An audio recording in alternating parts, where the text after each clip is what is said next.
Welcome back to the deep dive.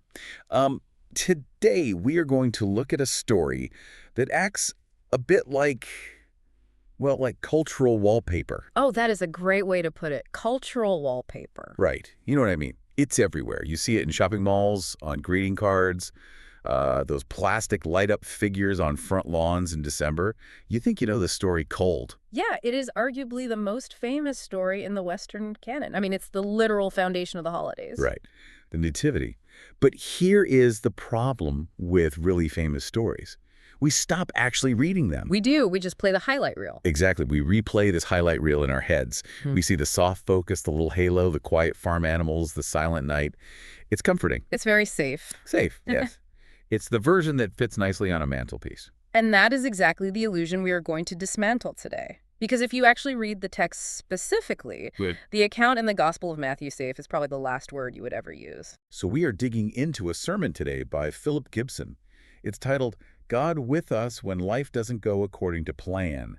And honestly, looking at this source material, it blew my mind a little bit because it just strips away all that sentimentality. It really does. Gibson takes the text from Matthew chapter 1, verses 18 through 25, and he effectively argues that the version of Christmas we usually celebrate it's basically a sanitized fantasy. It is. Gibson's central thesis is that if you look at the text, specifically from Joseph's perspective, Matthew isn't giving us a cozy bedtime story. He's handing us a crisis. A crisis. A legitimate life-altering emergency. And that is the word, crisis.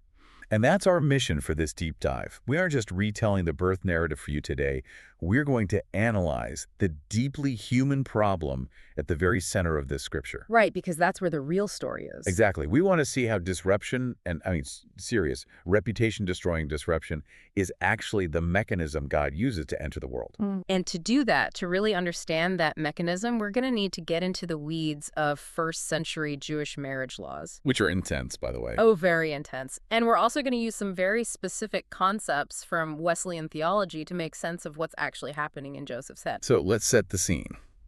Gibson points out right at the beginning of the sermon that Matthew starts with a problem. He doesn't start with angels singing in the sky. He starts with a legal and relational disaster. It is a complete train wreck.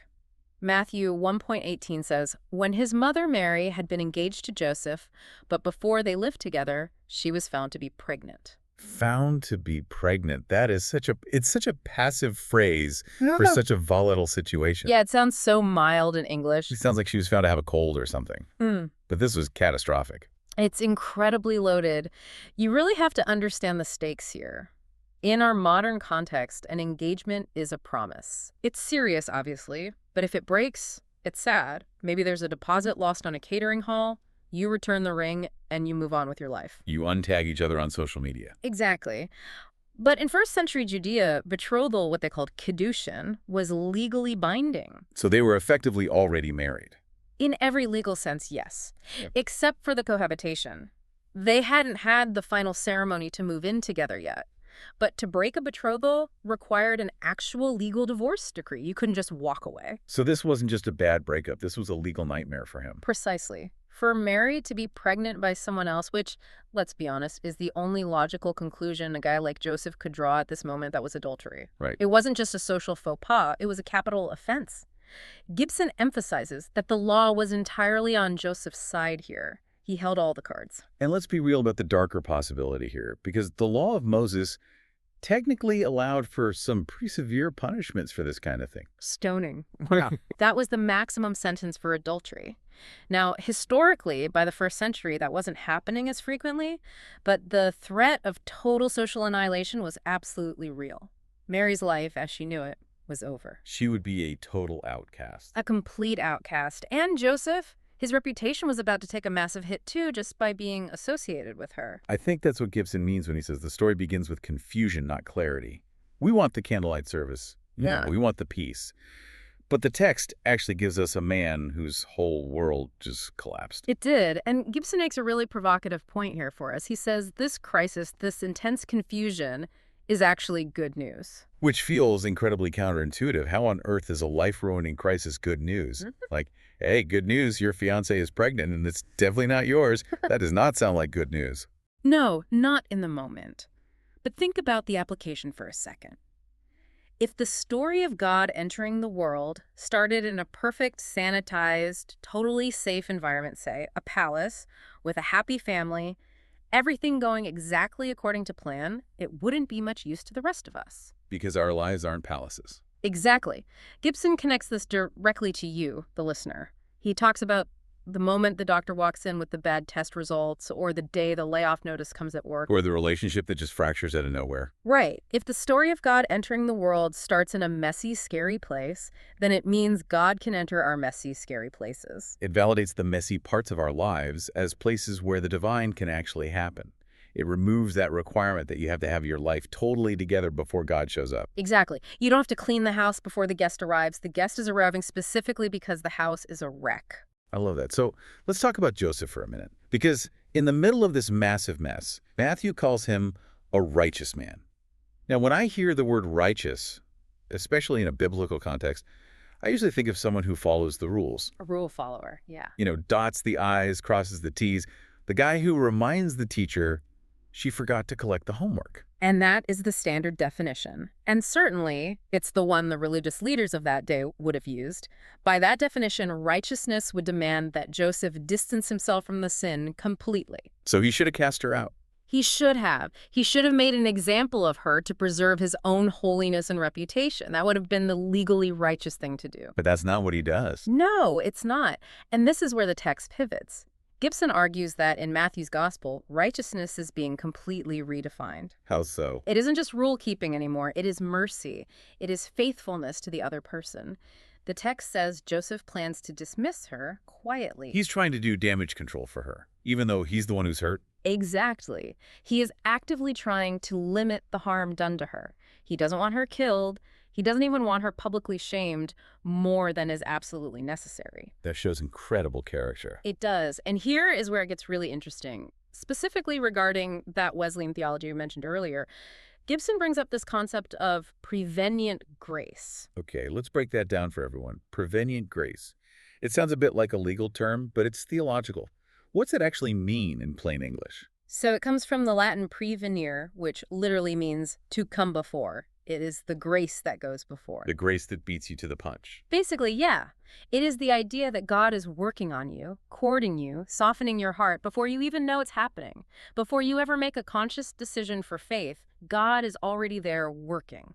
Okay, so how does that apply to Joseph in this specific moment? Well, look at the timeline of the story. Has the angel appeared to him yet? No. At this point, Joseph is just a regular guy who thinks his fiancée cheated on him. Exactly. He has no idea it's a miracle. He doesn't know about the Holy Spirit. He just knows he's been deeply betrayed and hurt. And yet, he chooses mercy over vengeance. He chooses to be kind when he has every legal and cultural right to be furious and vindictive. Yes. Gibson suggests that this impulse, that little whisper that urges patience instead of a harsh reaction, that is prevenient grace at work. That is so cool to think about. So the grace was the actual thing that stopped him from just exploding. Yes. Gibson calls it the voice that says, there may be more to this story. Wow. And I think that is a huge takeaway for you listening right now. When you are in a crisis and you feel that tiny nudge to be kind instead of cruel, even when you don't have all the answers, that is grace. It's not just your own sheer willpower. It's almost like a built-in restraint mechanism, like that feeling of, don't send that angry email yet, just wait a minute. Exactly. That gap between the raw emotion and the final action, that's where prevenient grace lives. So Joseph decides to be the nice guy. He's going to break up quietly. He has his plan. He thinks he's going to handle it smoothly. And then the disruption ramps up even more. Enter the angel. Right. Joseph falls asleep, and he has this dream. And the angel starts the whole conversation by calling him Joseph, son of David. Gibson points out that this address isn't just accidental filler. Why does the angel get so formal with him? Names and titles mean everything in this culture. By calling him son of David, the angel is forcing a zoom out. Zooming out how? Well, Joseph is completely obsessed with his immediate problem, right? The scandal, the heartbreak, the panic of what the neighbors are going to think. But by calling him son of David, the angel is reminding Joseph that his little personal tragedy is actually part of a massive, multi-generational story. It connects him to the lineage of kings, to those old promises God made to Israel centuries ago. Precisely. It's a way of saying, this isn't just about you, Joseph. It reframes his personal pain as part of a national, even cosmic history. And then comes the phrase that I feel like is the tagline for basically every biblical encounter ever. Oh, absolutely. Do not be afraid. Do not be afraid. And Gibson notes that we see this phrase almost every time God asks someone to do something entirely unreasonable. Unreasonable. Yeah, I'd say so. Well, think about it. Do not be afraid usually precedes a command to do something unsafe, socially unacceptable, or just plain confusing. Oh, for sure. In this case, it's take Mary as your wife, which is socially suicidal in his context. Right, because marrying her is basically an admission of guilt to the rest of the town, Huh. or at least it looks like complicity. It looks terrible for him, but the angel tells him to do it anyway. So do not be afraid isn't really a comfort. It's more of a warning to brace yourself. It is a total brace yourself warning. It's saying, steel yourself because I'm about to ask you to do something absolutely terrifying. And then we get the names of the baby. This is really central to the theology of Gibson's sermon. We have two names given, Jesus and Emmanuel. Right. So Jesus, or Yeshua in the Hebrew, literally means God saves. The text says he will save his people from their sins. That's the core function of the child. Okay, but then Matthew quotes the prophet Isaiah to give us the second name. Emmanuel, which means God is with us. And Gibson has a very specific take on what saving actually means here, doesn't he? He does, and again, he leans into John Wesley for this. There is a tendency in some Christian circles, and maybe you've heard this, to view salvation as a sort of escape hatch. An escape hatch, like getting out of the burning building. Exactly. You know, the world is on fire, everything is terrible, but don't worry, I've got my golden ticket to heaven, so I'm out of here eventually. Right, the whole pie in the sky when you die approach. Just gritting your teeth and bearing it until the end. Yes, but Gibson argues that for Wesley, and in this specific text, salvation isn't about escaping the world at all. What is it about then? It is about God entering the mess. It is about transformation happening here and now. God with us means God is right here in the middle of the fractured relationship, in the middle of the public disgrace. He isn't watching it all from a safe distance up in the clouds. That shifts the whole perspective on the story. It's not about getting out of the situation. It's about God getting into the situation with you. Precisely. It means the saving is happening in the messy middle of Joseph's disaster. And that brings us to the next big theological beat in the sermon, the actual cost of obedience. Because Joseph wakes up from this wild dream, and he has a choice to make. And the text says he did exactly what the angel commanded, immediate obedience. He took her as his wife, he named the baby Jesus, he just did it. But Gibson warns us not to gloss over the cost of that action, right? He says, do not mistake it for a small act. Because then the neighbors are still going to talk that math still does not add up on those pregnancy dates. Oh, absolutely. People can count to 9. They know when the wedding happened versus when the baby showed up. Yeah, Gibson says this obedience cost Joseph his reputation. It cost him his certainty. It cost him the normal life he imagined he was going to have. He had to completely let go of his picture of a perfect life to step into this holy one. And he had to do it without being able to explain himself to anyone. I mean, you can't exactly go around the local village saying, no, really, guys, an angel told me in a dream that it's totally fine. No one would ever believe him. So he has to bear the shame silently. He takes the hit for Mary. Wow. And this connects to the second Wesleyan concept Gibson introduces, justifying grace. Okay, let's differentiate this. We had prevenient grace earlier, the grace that goes before. What is justifying grace in this context? So justifying grace is the grace by which we are set right with God. It's often talked about as forgiveness. But the key here, and this is crucial, is that we aren't set right because we are worthy or because we followed all the rules perfectly. Like the old definition of righteousness. Exactly. We are set right because God is faithful. Joseph isn't obeying to earn heaven points. He isn't obeying so God will like him more. He is obeying because he has been trusted with a holy task. So his faith looks like stepping right into the uncertainty. Yes. Gibson says, faithfulness often looks like stepping into the fog with trust, rather than having a map with all the answers laid out. That is tough to do. It is. He trusts God's character more than he trusts his own circumstances. That's justifying grace. Trusting that God has you, even when the situation looks literally impossible. This leads us to the part of the sermon that I honestly found the most moving. Gibson moves from all this high theology to a real-world story to explain the third kind of grace, sanctifying grace. Oh, this story. It is such a powerful anecdote. He tells this story from his time working as a real estate broker. Yes. Before he was preaching, it grounds everything we've been talking about. It takes all these big ideas out of the Bible and puts them right into a modern living room. So he's helping a couple downsize. They're moving to a smaller place in Hendersonville. And as he's working with them, he finds out the backstory of their marriage. Right. So the woman had been married before, and her former husband, her ex-husband, had been diagnosed with this incurable illness. And it got really bad. It did. He ended up totally bedridden, completely unable to care for himself in any way. And he was alone. Completely alone. He had no one else to step in, no family around, no money to pay for care.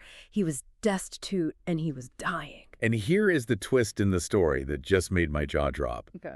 The woman's new husband, the guy she is married to right now, he offers to bring the ex-husband into their home. It is incredible to even think about, but he Wow. did. For years, the three of them lived under one roof. That is wild. The new husband physically helped change the bed sheets. He fed the ex-husband. He cared for him day in and day out until the man died. That is, I mean, that is beyond just being a nice person. That is something else entirely. Most people could never do that. No, they couldn't. And Gibson uses the specific situation to illustrate Emmanuel, God with us. How so? He says this couple did this not because it was an easy thing to do or a fun thing to do, but because mercy asked something more of them. And that phrase really stuck with me. Mercy asking something more. Mercy asking something more. Yeah, that is heavy. And that ties directly into sanctifying grace. Yes, it does. In Wesleyan theology, sanctifying grace is the ongoing process of being made holy. But holy doesn't mean glowing in a stained glass window. Not at all. It means being shaped into love. Yeah. It is the slow, daily, often grueling process of saying yes to God, saying yes to compassion, yes to the hard thing, over and over and over again. So it's definitely not a one-time event. Like for that couple, it wasn't just the one moment of inviting the ex-husband in. It was caring for him every single day. Exactly. Just like Joseph. Gibson points out that Joseph's obedience wasn't just that one night waking up from the dream. He had a lot more to do. Oh, yeah. He had to say yes to fleeing as a refugee to Egypt later when the political situation got violent. He had to say yes to raising a child who wasn't biologically his own. He had to say yes to eventually letting that child go do his own ministry. Sanctification is that long road of saying yes. Yes. And looking at that couple in the real estate story, that was a daily yes for them. Every single day, dealing with the physical caretaking, the emotional awkwardness, the sheer difficulty of the setup, that is exactly where the grace was. And that is where Emmanuel was. Right. Gibson says God is with us not just in the bright celebrations, but in the moments we have to endure. In the moments we endure. That is heavy, but it's strangely hopeful. It is hopeful. It strips away the fantasy that having faith makes your life easy, and it replaces it with the promise that faith makes your life held. You are held by God in the middle of the difficulty. The sermon wraps up by going back to the text one last time, Matthew 1:24. It says, "When Joseph awoke from sleep, he did as the angel of the Lord commanded him."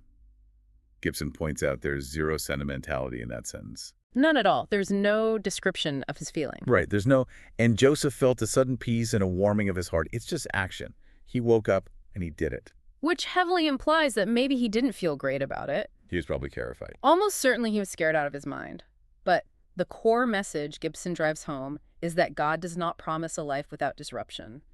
God promises presence, Emmanuel. God is with you in the fear, in the waiting, and in the obedience that actually costs you something. It's a call to look at those nativity scenes in our houses a little differently this year. Not as a cute static decoration, but as a snapshot of a massive crisis where real people chose to trust God anyway. To see Joseph, not just as a plastic figure standing in the background, but as a real guy whose life just got completely blown up. Yeah. And who decided to trust that God was somehow in the explosion. That is exactly it. So as we wrap up this deep dive, there is a question Gibson leaves his congregation with, and we want to pass it on to you listening right now. Think about your own situation. Where in your own life has the plan changed? Where has the perfect picture fallen off the wall and shattered into pieces? And instead of just frantically trying to fix it or glue it all back together to look exactly like it did before, ask yourself this: where might Emmanuel be standing quietly in that mess? Where might grace be waiting for you to just say yes to the disruption rather than constantly fighting it? It's all about looking for that grace in the mess, not just in the soft candlelight. That is a whole lot to think about. Thanks for joining us on this deep dive into Gibson's work. We will catch you next time.